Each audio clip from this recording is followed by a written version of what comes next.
In today's video, I'm going to teach you how to trigger Make.com automations from Airtable.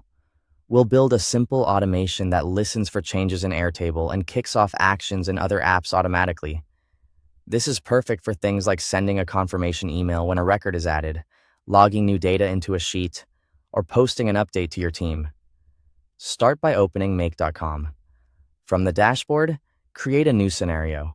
A scenario is your automation canvas, where each step is a module connected by lines that define the flow. Next, add your first module. Click the plus button in the middle of the canvas and search for Airtable. Select it to load Airtable's options. In Make.com, a trigger is the module that starts everything.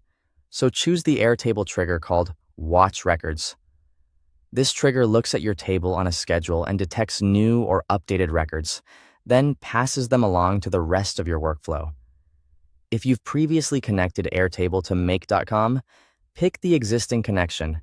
If this is your first time, click Add and follow the prompts to connect your Airtable account. Once connected, you'll be able to browse your workspaces and tables right from the module settings. Now choose the Airtable base and table you want to monitor. Think about where new items are added or where important updates happen. This is the table you'll want to watch. If you only want specific records to trigger the automation, select a view.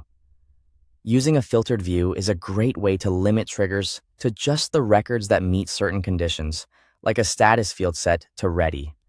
With the trigger set, decide what should happen next. Click the plus sign after the Airtable module and add your action. For example, you can pick Gmail and send an email, Google Sheets and add a row, or Slack and create a message. When configuring the action, map fields from the Airtable record into your message or row, so your automation passes the right data every time. It's time to test. Click Run once in the top bar, then go into Airtable and create or update a record that matches your trigger. Return to Make.com and watch the scenario execute. You'll see whether the Airtable record was captured and the action completed as expected. When everything looks good, click Save and enable the scenario, so it runs automatically going forward. That's it.